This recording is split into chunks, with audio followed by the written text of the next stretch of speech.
নমস্কার বন্ধুরা, লিপির রান্নাঘরে সবাইকে জানাই অনেক অনেক স্বাগত। আজকে আবারও চলে এসেছি নতুন একটা রেসিপি নিয়ে। সকাল বা বিকালে টিফিন হিসেবে এটাও বানিয়ে খেতে পারো নিমকি।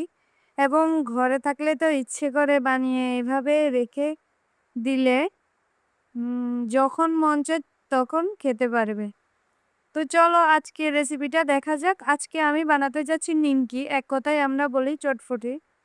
তো প্রথম অবস্থায় এখানে ১ কাপ আর ১/২ কাপ ময়দা দিয়ে দিয়েছি। এখন এর মধ্যে ২ টেবিল চামচ ঘি দিয়ে দেব। ঘিটা দিয়ে হাত দিয়ে ভালো করে ঘির সাথে ময়দাটাকে মিশিয়ে নেব। আর দিয়ে দেব কালো জিরে। এভাবে হাত দিয়ে ভালো করে ময়দার সাথে ঘিটা মিশিয়ে নেব। এখন এর মধ্যে পরিমাণ মতো জল দিয়ে একটা ডো তৈরি করব। ডোটা বেশি শক্ত না বেশি নরম না। খাস্তা নিমকি বানাতে হলে তাহলে ডোটা একটু শক্ত, হালকা শক্ত রাখতে হবে। একটু একটু জল এখানে অ্যাড করবেন, পুরোপুরি জল অ্যাড করলে কিন্তু হবে না। তো এটাকে ঢেকে রেখে দেব ১ ঘন্টার জন্য। ১ ঘন্টা পর আবার এটাকে হাত দিয়ে এভাবে মথে নেব। তো একটু একটু করে নিয়ে আমি রুটির মতো বেলে নেব। উপরে আমি কর্নফ্লাওয়ার দিয়ে বেলবো, তাহলে রুটিটা একদম পাতলা হবে।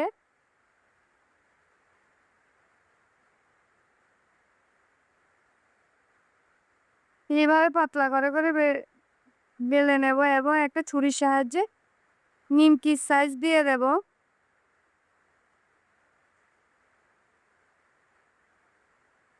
আর ছুরি না থাকলে ছোট চামিচ আছে, এই চামচ দিয়ে এভাবে কেটে নিতে পারো। তো তেলটা গরম হয়ে গেছে পুরোপুরি। ওই তেলের মধ্যে আমি নিমকিগুলো ছেড়ে দিয়েছি। দেখো, নিমকিগুলো একদম ফুলে উপরের দিকে ভেসে উঠেছে। তো জালটা আমি মিডিয়াম আঁচে রেখেছি। মিডিয়াম আঁচে আমি নিমকিগুলো ভেজে নেব। জালটা কিন্তু একদম বাড়িয়ে দেয়া যাবে না। তো এখন একটু ব্রাউন কালার হয়ে আসছে। যখন পুরোপুরি ব্রাউন কালার হয়ে আসবে তখন আমি নিমকিগুলো ছাঁকনি দিয়ে উঠিয়ে নেব। তো এইভাবে আরো নিমকি আমি ভেজে নেব।